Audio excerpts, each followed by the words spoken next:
Hi friends, Right Careers welcomes you to a altogether new video for this week. This is S. Sudarshan, your career coach.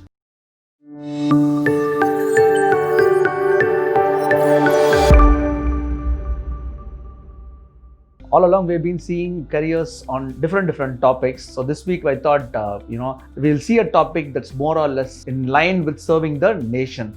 Yes, I'm going to talk about careers in Indian Army. So that's the topic that we have taken for this week, right?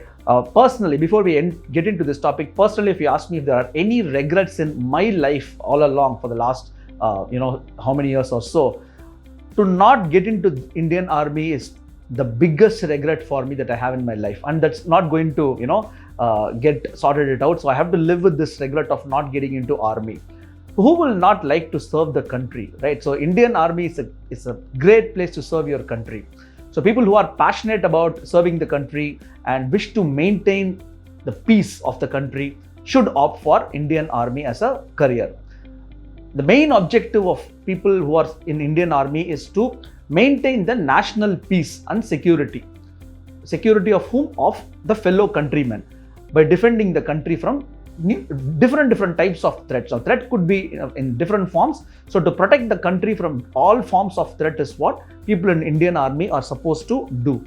Now, Indian Army has 7 commands, right? The Northern Command, the Eastern Command, the Western Command, the Southern Command, the Southwestern Command, Central Command, and the Training Command. With 1.2 million people actively employed in Indian Army, this is the largest armed forces in the world. So that's the beauty of Indian Army. Right, now we will see what are the different professional opportunities, professional career opportunities that are available in Indian Army. So many people think it's a perception, right? Again, there is a myth that army means carrying rifle and then shooting, soldier, jawan. So people only relate with these kind of professions. But unlike this, there are numerous amount of professions within Indian Army, not only for men but also for women. So this is what we are going to see now. What are the different types of professional opportunities that are available in Indian Army? Now, before we get into this, there is a structure in Indian Army. There are different units in Indian Army. So we will see one by one. We will see different units and then see what are the career opportunities under each and every unit. The first unit that's available in Indian Army is the combat unit. Now, combat unit, we know this is nothing but working in war. So warfare with enemies, confronting in the war. So this is the typical Jawan, a soldier. So this is that combat unit. Now these people who are in combat unit are trained in artillery, infantry, and weapons. So a regiment like armored corps or infantry corps, a regiment of artillery, etc. comes under combat unit. Nothing but the typical Jawan where they go and confront with enemies, go and fight with enemies in the border during the war, etc. Yes, this is a demanding career with lot of physical and mental stamina. So you need to possess that physical ability and mental ability to survive in combat unit. So that's the first unit that is available in Indian Army. The second unit broadly in Indian Army is Air Defense Unit.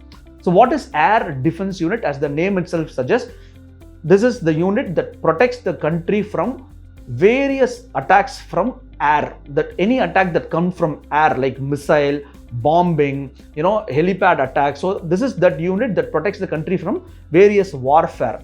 Now this works very closely with Air Force. Now this is not Air Force. This is still Indian Army, but works very closely with Air Force. It supports the Air Force, I should say.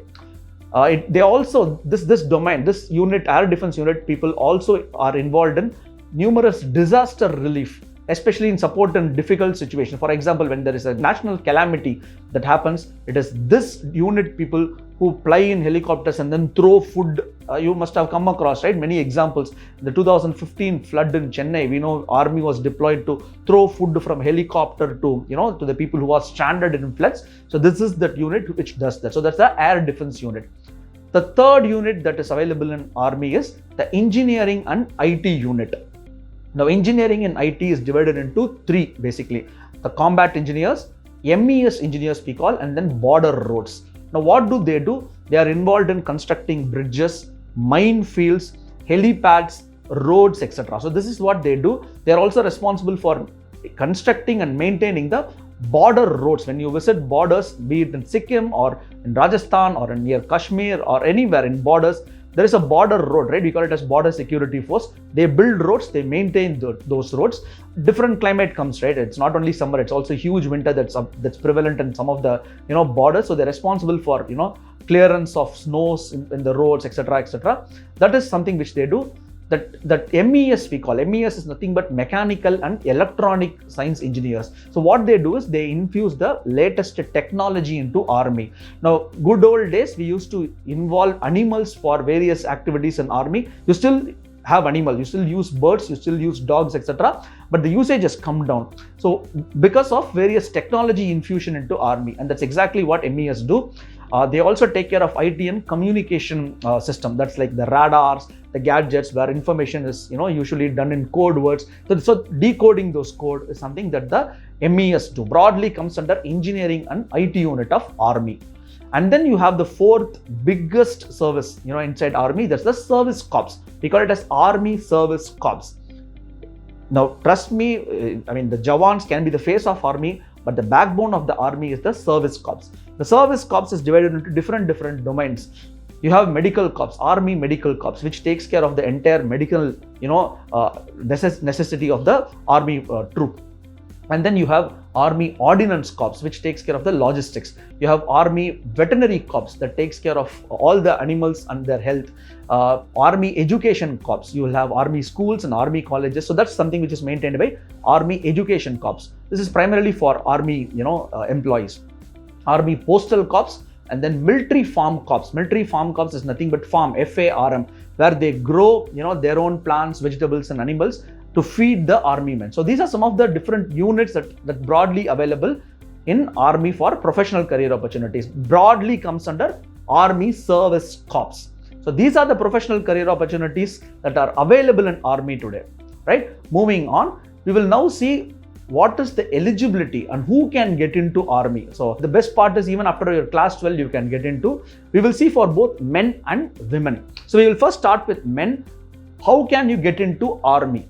So the first route that's available for a man to get into army is through NDA route. NDA is National Defense Academy. That's located, we all know, it's located at Khadakwasla near Pune. So to apply to NDA, your age group should be in the bracket of 16.5 and 19.5. So you have to be in between 16.5 and 19.5. NDA conducts exam twice a year, April and September. So the notification comes in all newspapers. All you need to do is see that and then apply. So once you clear this test, you will still be called for physical test and medical test. So once you clear the written exam, your physical test will be there and then your medical exam will be there. So once you clear all these things, you will have to undergo training for 3 years at NDA, 3 years training at NDA and 1 year training at IMA. IMA is nothing but Indian Military Academy. So it's 3+1. So once you complete that, you also get a graduation, BA or BSc from JNU. JNU is Jawaharlal Nehru University. So this is the NDA route that you have. The second route for men is to go via technical entry scheme. So by technical entry is for what, we talk about the engineering and MES mode, right? So to get into this, what you have to do is you have to take science group first. See, I'm not talking about the NDA route. For NDA group, you can choose any group. You can take commerce, science, that's different.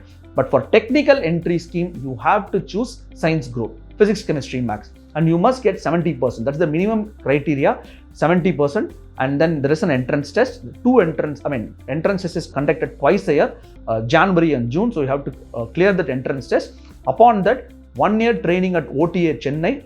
And then you will undergo 3 years training at Cadet Training Wings. So it's a 4-year program, 1 year in Chennai and next 3 years in Cadet Training Wings. Once you finish 4 years, you get a BTech. You get a BTech from JNU, Jawaharlal Nehru University. So a professionally qualified engineer who will serve for army. So this is the second career opportunity for men. Now, we will now see the professional career opportunity for women. So unlike men who can enter into army after class 12, women cannot enter army after class 12. So a woman has to first complete her undergraduation. Now it is an historic move from Indian government and Indian Army. In 1992, they allowed women to be a part of Indian Army also. So what is the route? Once you complete your undergraduation, there are 2 ways you can get into Indian Army. The first is short service commission women non-technical we call. It's called as non-technical. You have two wings in this, UPSC and non-UPSC also. For getting into this, you have to be in the age group of 19 and 25. You should be an undergraduate first. You should be in the age group of 19 and 25. Obviously, you need to be unmarried.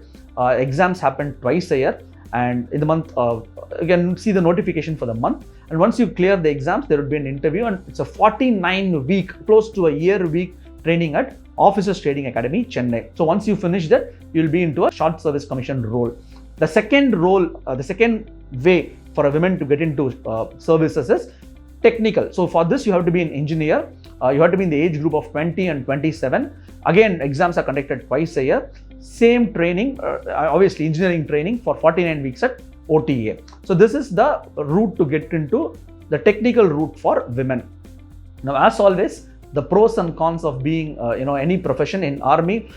The biggest pro, I can talk forever about the pros of being in army. You serve the country. What more you want than serving your homeland? That's the biggest advantage, I would say. The second is the kind of pride. Once an officer, you're always an officer, right? So once an army man, you're always an army man. So that pride that you carry being a Jawan or an Indian army man is phenomenal. I can't tell this. It only needs to be experienced.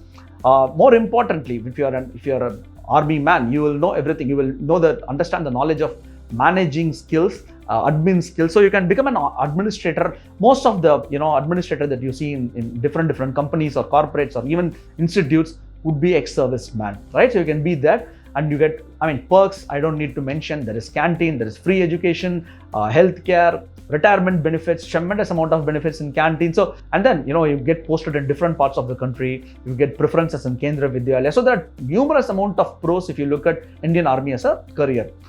As always, some of the cons that I can think of: definitely no working hours. If you're a soldier, there is there's no sleep time or something like that. Yes, there is some kind of constant threat to your life always, because you will be in borders, constantly under the vigilant of watchful eyes of enemy and things like that. Yes, you have to follow an intense, tough routine. It's tough. It's mentally a very, very tough profession. You have to follow a lot of regimen to be in army. Your family takes a back seat. Once in 2 years, you get transferred and things like that. So yes, there are some cons. But overall, if you see, if you're really passionate about serving your country, if you're really passionate about wanting to do something for the country, Indian Army is the best place in India to serve the country. Well, with this, I would like to conclude this being the last video of 2020. I would like to finish on a high note by talking about Indian Army. That's the whole idea about choosing this topic. Wish you all a very, very happy and prosperous 2021. And I'm sure 2021 brings in a lot of peace, prosperity, and change in all of us. Thank you for watching all my videos in 2020. And in 2021, we promise you that we bring altogether new set of careers from 2021 from next week onwards. Until next week, take care, have a safe year end, and all the very best for all your career endeavors. In case you find my YouTube to be useful, do click on the subscription button and hit the bell button. Bell button these days works. So thank you so much for watching the video. Have a great year. Thank you.